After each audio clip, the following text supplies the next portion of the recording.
খবর দিনভরের শুরুতেই যে খবর, এসআইআর চলাকালীন বাংলায় 13 জন পর্যবেক্ষক নিয়োগ করেছে নির্বাচন কমিশন। একজন স্পেশাল রোল অবজারভার, 12 জন ইলেকটোরাল রোল অবজারভার, জানিয়ে এখন রাজনৈতিক তরজা তুঙ্গে।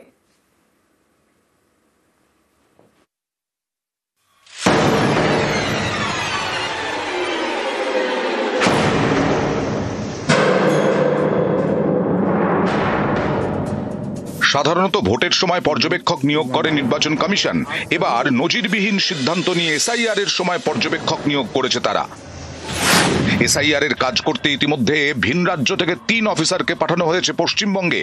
এরপর আরো 12 জন ইলেকটোরাল রোল পর্যবেক্ষক নিয়োগ করেছে কমিশন। তারা এই রাজ্যেরই অফিসার।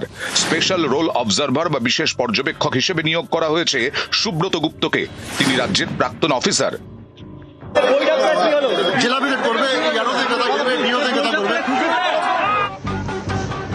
রাজ্যের এসআইআর পরিস্থিতি নিয়ে শনিবার নির্বাচন কমিশনের এই নবনিযুক্ত পর্যবেক্ষকরা দীর্ঘ বৈঠক করেন। যেভাবে স্পেশাল অবজারভার নিয়োগ করেছে, স্পেশাল অবজারভাররা ধরবে কি করেছে সব জানি আমরা। ওটিপি কাদের হাতে, ডাটা এন্ট্রি কিভাবে করেছে, কত মৃত বাংলাদেশি ফলস নাম তুলেছে, সব আমাদের কাছে তথ্য আছে। একটা একটা ধরে কাটাবো। তো সবে শুরু, 9 তারিখে ড্রাফট ভোটার লিস্ট হবে। অনেক লম্বা 2 মাসের লড়াই। যদি কেউ এটাকে মনে করে এটা মানসিক একটা চাপ দিচ্ছে এই রাজ্য সরকারের উপরে, তাহলে এটাতে আমরা বিচলিত নই। এত লাফালাফি করে তো লাভ নেই। আপনারা যদি মনে করেন যে চিফ ইলেকশন কমিশন কিংবা ইলেকশন কমিশন আপনার নির্বাচনী বৈতরণীটা পার করবে, এটা খুব দুঃখের বিষয়। বিহার তো প্রতিবাদ করেনি, বাংলা বুঝতে পেরেছে। নিউজ 18 বাংলা।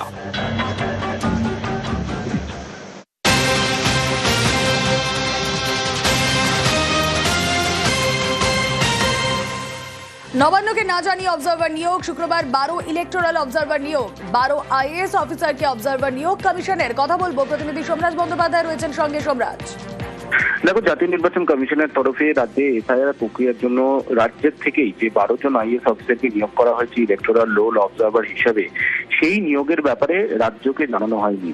রাজ্যের মুখ্য সচিব বা রাজ্যের কর্মীবর্গ দপ্তরের সচিব বা নবান্নকে এই সংক্রান্ত কোনো চিঠি দেওয়া হয়নি জাতীয় নির্বাচন কমিশনের তরফে।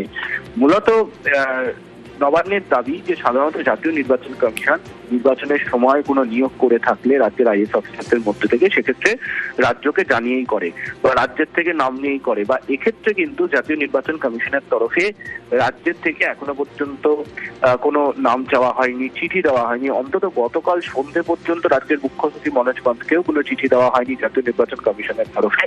এই রাজ্যের যে 12 জন আইএএস অফিসারকে নিয়োগ করা হয়েছে যারা রাজ্যে, তার মধ্যে থেকে কয়েকজন রাজ্যের গুরুত্বপূর্ণ অ্যাসাইনমেন্টও রয়েছে। সেক্ষেত্রে নবান্নকে চিঠি দিয়ে এই 12 জন আইএএস অফিসারকে যে জাতীয় নির্বাচন কমিশন নিয়োগ করছে সেই সংক্রান্ত কোনো বিষয় জানানো হয়নি বলে নবান্ন সূত্রে খবর। ওকে,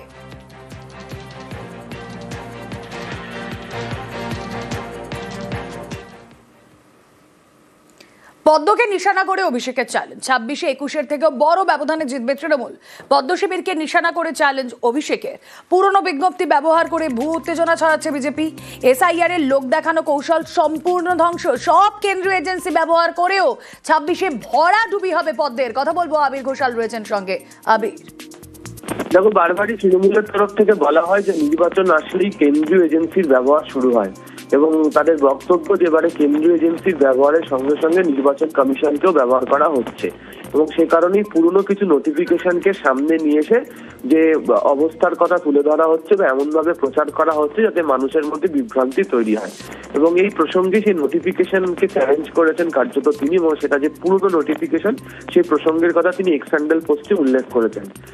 গত 2 দিন ধরেই দেখতে পাওয়া যাচ্ছে যে বিজেপির বিভিন্ন নেতা একই সঙ্গে তৃণমূলকে চ্যালেঞ্জ ছুড়ে তারা বলছেন যে 2026-এ তাদের ফল বদল হবে এবং 2026-এ পরিবর্তন হবে।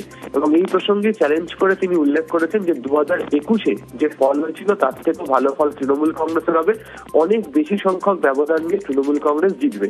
একই সঙ্গে তিনি প্রশ্ন ছুড়েছেন যে তারা নির্বাচন কমিশনের কাছে গিয়ে যে 5টি প্রশ্নের জবাব চেয়েছেন, কমিশনের তরফ থেকে এখনো পর্যন্ত সেই সমস্ত প্রশ্নের জবাব দিয়ে উঠতে পারা যায়নি। আগে কমিশন সেই সমস্ত প্রশ্নের জবাব দিক এবং তিনি যে যা চ্যালেঞ্জ করেছেন সেই চ্যালেঞ্জ তারা যেন গ্রহণ করেন। ফলে 21 এবং 26-এর নির্বাচনী ফলের যে ফারাক যেটি হবে সেই প্রসঙ্গের কথাই উল্লেখ করে অভিষেক বন্দ্যোপাধ্যায় বিজেপিকে কটাক্ষ করে চ্যালেঞ্জ ছুড়ে দিয়েছেন। ওকে,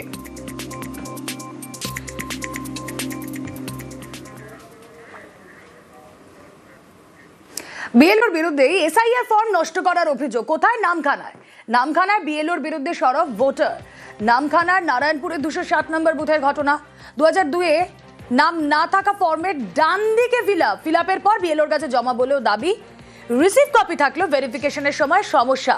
বিএলওর বিরুদ্ধে এসআইআর ফর্ম নষ্টের অভিযোগ উঠছে। বিশ্বজিৎ হালদার আরো বিস্তারিত জানাতে পারবেন। বিশ্বজিৎ।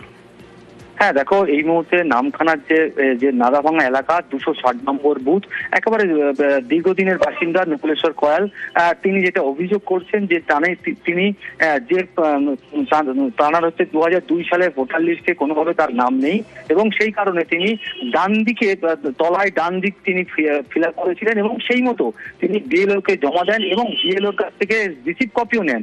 কিন্তু ভেরিফিকেশনের সময় যেটা দেখা যাচ্ছে, তাঁর সেই ডান দিকের ফর্ম কিন্তু কেটে ফেলা হয়েছে, একেবারে পেন দিয়ে ক্রস করে কাটা হয়েছে এবং বাঁ দিকের ফর্ম ফিল আপ করা হয়েছে।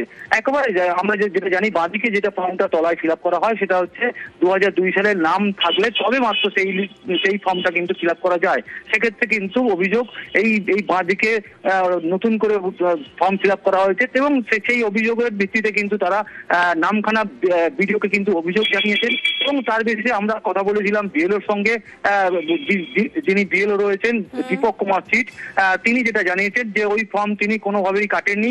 যদি কিছু কেটে থাকেন তাহলে যারা এই ফর্মটা ফিল আপ করেছেন তারাই কেটেছে। একেবারে এই ঘটনা নিয়ে কিন্তু এই যে নকুলেশ্বর কয়াল, তিনি কিন্তু রীতিমতো একটা বিভ্রান্তে রয়েছেন, আদৌ তার ভোটটা থাকবে কি থাকবে না। বেশ, বিএলও তো গালাগালি করলো অশ্লীল ভাষায়, এই তোর এখানে তো ভোটারের লিস্টে নাম নেই, তুই এখানকার বাসিন্দা নয়, এই তোকে বাংলাদেশ পাঠিয়ে দেবো। আমি বলে, এই তুমি আমার বাড়ি থেকে নিয়ে গেলে আর আমাকে বলছো তুমি আমার বাড়ি চেনো না? এই কে নকুলেশ্বর কয়াল? আমি তাকে চিনি না। ফর্ম তো কাটাকাটি করে চেঞ্জ করেছে, আমি তো দেখছি যে কাটাকাটি হয়েছে বা হয়েছে। যা হোক, কোনো সংশোধন হবে, সংশোধন হলে যদি নাম লিস্টে উঠবে, না ওঠে তারপরে বিডিওর সঙ্গে কমপ্লেন করব। নাম উঠবে কি উঠবে না এখন দেখা যাক। বিএলও নিজে আমার বাড়ির থেকে এসে, আমাদের টোটাল বাড়ির মেম্বার হচ্ছে 6 জন, 6টা ফর্ম উনি রিসিভ করে নিয়ে যান। অ্যাডিশনাল বিএলও আমাকে রাত্রি 10টার সময় ফোন করেন যে আপনার ফর্মটা এরম পেয়েছি, কিন্তু সেটা এরম ভাবে কাটাকুটি। তো বিডিও অফিসে জানিয়েও আমি সেরম ভাবে কোনো রকম সদুত্তর পাইনি। যেহেতু আমার বাবা 2002 লিস্টের নাম নেই, তার রেফারেন্স ঠাকুমার রেফারেন্স দিয়েই ভরা, এটাই ভরেছি, কিন্তু উনি এটা কেটে এই দিকটা ফিল আপ করেছেন এবং যেটার জন্য এন্ট্রি করতে গিয়েও এইখানে লেখা আছে কাগজটায় যে লিস্ট নট ম্যাচ। মোটামুটি একটু ঘাবড়েও রয়েছি। যেটা অভিযোগ ওরা কেটেছে, আচ্ছা, আমি কাটিনি। আপনি কাটেননি? না, নেভার। কে কেটেছে আমার অত জানা নেই। নকুল কোয়াল, রেখা কোয়াল আর বাপাদিত্য, মানে ওর নাম শিবাদিত্য, ও কিন্তু নোংরামি করে নিজে কেটেছে। না, আমি কোনো হাত দিইনি কোথাও। নকুল কোয়াল, আবার কোথাও নকুলেশ্বর কোয়াল এরকম আছে, আবার কোথাও বাপাদিত্য, কোথাও শিবাদিত্য, এরকম যে যার মতন লিখে রাখছে।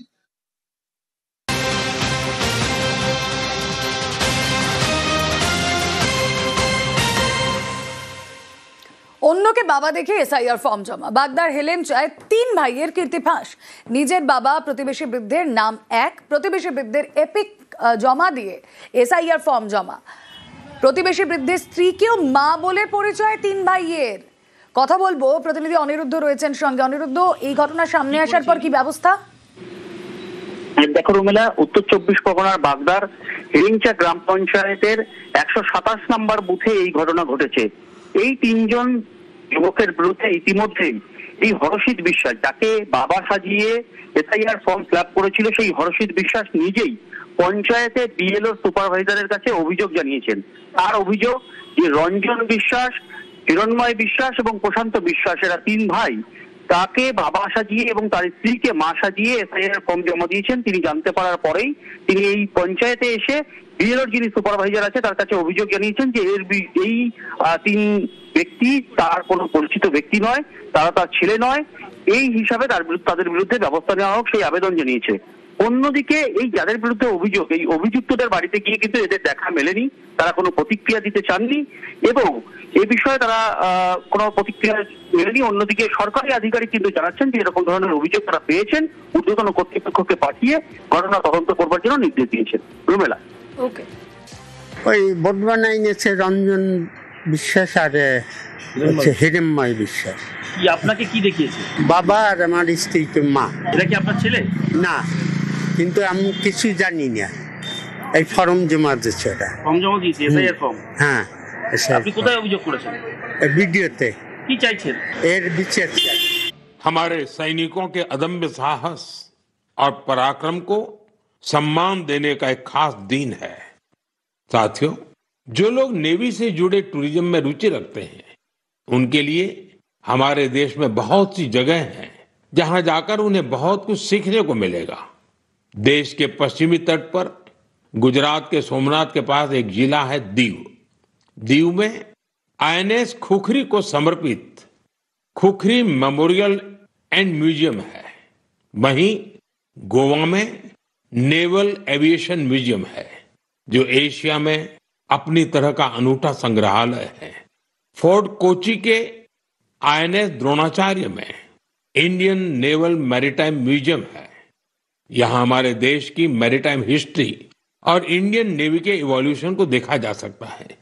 श्री विजयपुरम, जिसे पहले पोर्ट ब्लेयर कहा जाता था, वहां समुद्री का नेवल मरीन म्यूजियम उस क्षेत्र के समृद्ध इतिहास को सामने लाने के लिए जाना जाता है। कारवार के रविंद्रनाथ टैगोर बीच पर वॉरशिप म्यूजियम में मिसाइलों और हथियारों की रिप्लिका रखी गई है। विशाखापट्टनम में भी एक सबमरीन, हेलीकॉप्टर और एयरक्राफ्ट म्यूजियम है जो इंडियन नेवी से जुड़ा है। मैं आप सभी से, विशेषकर मिलिट्री हिस्ट्री में रुचि रखने वाले लोगों से आग्रह करता हूं कि आप इन म्यूजियम्स को देखने जरूर जाएं। मेरे प्यारे देशवासियों, सर्दियां आ गई हैं और साथ ही सर्दियों से जुड़े टूरिज्म का भी समय आ गया है।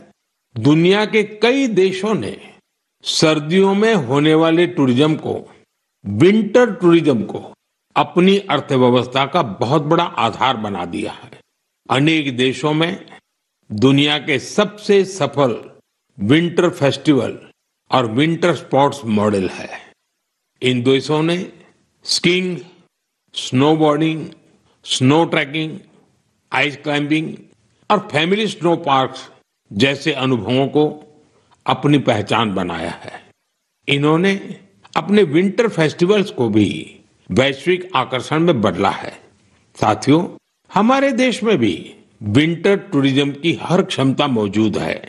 हमारे पास पहाड़ भी हैं, संस्कृति भी है और एडवेंचर की असीम संभावनाएं भी है। मुझे खुशी है इन दिनों उत्तराखंड का विंटर टूरिज्म लोगों को बहुत आकर्षित कर रहा है। सर्दियों के मौसम में औली, मुनस्यारी, चोपटा और डेहरा जैसी जगहें खूब पॉपुलर हो रही हैं। अभी कुछ सप्ताह पहले पिथौरागढ़ जिले में 14,500 फुट से अधिक की ऊंचाई पर आदि कैलाश में राज्य की पहली high altitude ultra run marathon का आयोजन किया गया था। इसमें देश भर के 18 राज्यों से 750 से ज्यादा एथलीट्स ने हिस्सा लिया था। 60 किलोमीटर लंबी आदि कैलाश परिक्रमा रन का प्रारंभ कड़कड़ाती सर्दी में सुबह 5 बजे हुआ था। इतनी ठंड के बावजूद भी लोगों का उत्साह देखते ही बनता था। आदि कैलाश की यात्रा पर जहां 3 साल पहले तक मात्र 2000 से कम पर्यटक आते थे, अब यह संख्या भी बढ़कर 30,000 से अधिक हो गई है। साथियों, कुछ ही हफ्तों में उत्तराखंड में विंटर गेम्स का आयोजन भी होना है। देश भर के खिलाड़ी, एडवेंचर प्रेमी और खेलों से जुड़े लोग इस आयोजन को लेकर उत्साहित हैं। स्कीइंग हो या स्नोबोर्डिंग, बर्फ पर होने वाले कई खेलों की तैयारियां शुरू हो चुकी हैं। उत्तराखंड ने विंटर टूरिज्म को बढ़ाने के लिए कनेक्टिविटी और इंफ्रास्ट्रक्चर पर भी फोकस किया है। होम स्टे को लेकर नई पॉलिसी भी बनाई गई है। साथियों, सर्दियों में मेड इन इंडिया अभियान की भी अलग धूम होती है। सर्दियों की सुनहरी धूप हो, पहाड़ से उतरते कोहरे की चादर हो, डेस्टिनेशन वेडिंग के लिए पहाड़ भी अब खूब पॉपुलर हो रहे हैं। कई शादियां तो अब खास तौर पर गंगा जी के किनारे हो रही है। साथियों, सर्दियों के इन दिनों में हिमालय की वादियां एक ऐसे अनुभव का हिस्सा बन जाती हैं जो जीवन भर साथ रहता है। अगर आप इस सर्दी में कहीं जाने का विचार कर रहे हैं तो हिमालय की वादियों का विकल्प जरूर रखिएगा। সেবকে তিস্তার উপর তৈরি হবে নতুন সেতু। করোনেশন ব্রিজের বিকল্প সেতু তৈরি করবে সড়ক ও পরিবহন মন্ত্রক। ডিপিআর তৈরি হয়ে গিয়েছে বলে দাবি, ডিসেম্বরে টেন্ডার।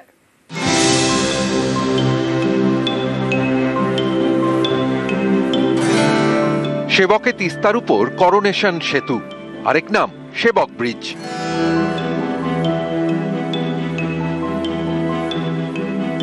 শিলিগুড়ি থেকে মংপং হয়ে ওদলাবাড়ি, তারপরে ডুয়ার্স ছুঁয়ে আলিপুরদুয়ার, কোচবিহার, অসম, ভুটান। স্বাধীনতার আগে এই সেতুর জন্ম। কাছেই সেবক ও শুকনার সেনা ক্যাম্প। করোনেশন ব্রিজ দিয়ে সেনাবাহিনী, বায়ুসেনার গাড়ি যাতায়াত করে। কাছেই ভারত চীন সীমান্ত। দেশের নিরাপত্তার দিক থেকে গুরুত্বপূর্ণ এই ব্রিজ দুর্বল হয়ে পড়েছে। বহু বছর ধরে ভারী যান চলাচল বন্ধ। এই সেতুর কাছে বিকল্প ব্রিজ তৈরি করবে সড়ক ও পরিবহন মন্ত্রক। তৈরি হয়ে গিয়েছে ডিপিআর। এই সেতু তৈরিতে খরচ হতে পারে প্রায় 1200 কোটি টাকা। बहुत लंबे संघर्ष के बाद कोरोनेशन का जो अल्टरनेटिव ब्रिज है उसका सपना साकार होने जा रहा है। एनएचपीडब्ल्यूडी पश्चिम बंगाल से कोरोनेशन ब्रिज का जो 5.5 किलोमीटर का जो स्ट्रेच है, ये ऑफिशियली जो है NHAI को, national highway authority of India को हैंडओवर हो गया है। कोरोनेशन ब्रिज का अल्टरनेटिव ब्रिज जो है इमीडिएटली इसका टेंडर होगा और इसका काम चालू होगा। করোনেশন অর্থাৎ রাজ্যাভিষেক। অনেকে বলেন 1937 সালে কিং জর্জ এবং রানী এলিজাবেথের রাজ্যাভিষেকের স্মরণে এই সেবক সেতুর নাম হয় করোনেশন ব্রিজ। 2011 সালে ভূমিকম্পে সেতুর পিলারগুলির ক্ষতি হয়, ভারী যান চলাচল বন্ধ হয়ে যায়। উত্তর পূর্বাঞ্চলের সঙ্গে যোগাযোগের গুরুত্বপূর্ণ এই পথে বিকল্প ব্রিজ তৈরির দাবি দীর্ঘদিনের। সাধারণ মানুষ এবং প্রত্যেকটা মেম্বার আমাদেরকে যেভাবে সাপোর্ট করছেন, এই জন্যই কিন্তু এই প্রোগ্রেসটা হচ্ছে। অন ডকুমেন্ট এখনো আমরা কিন্তু লড়াই চালিয়ে যাচ্ছি, আন্দোলন আছে অন গ্রাউন্ড। রিটেন ডকুমেন্ট ছাড়া এখনই মানতে পারছি না যে দ্বিতীয় সেবক ব্রিজের কাজ শুরু হচ্ছে যতক্ষণ না আমরা পিলার দেখিনি। আবির ঘোষাল, নিউজ 18 বাংলা। সরকার বাড়িতে আজ বিয়ে। সানায় বেজেছে আগে ম্যাজিশিয়ানের মেজো মেয়ের বিয়ে। কাগজে বিজ্ঞাপন দিয়ে পাওয়া পাত্র নিয়ে উচ্ছ্বসিত সরকার পরিবার। আইবুড়ো ভাতের পর শনিবার মৌবনির হাতে মেহেন্দি, সঙ্গে মা জয়শ্রী সরকারও মেয়ের সঙ্গে মেহেন্দিতে হাত রাঙালেন।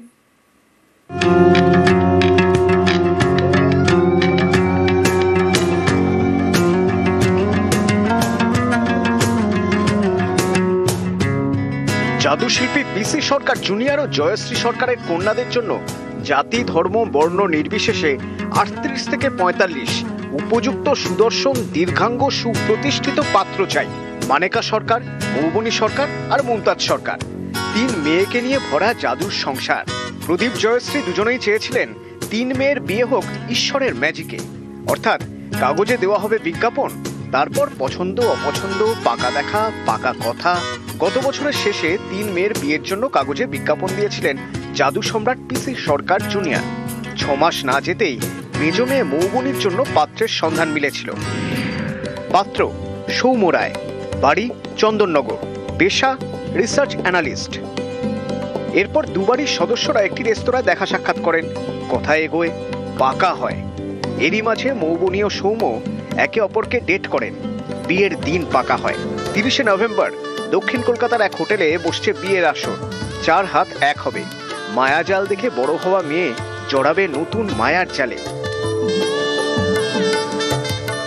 আইবুড়ো ভাতের পর শনিবার মৌবনির হাতে মেহেন্দি পরানো হলো।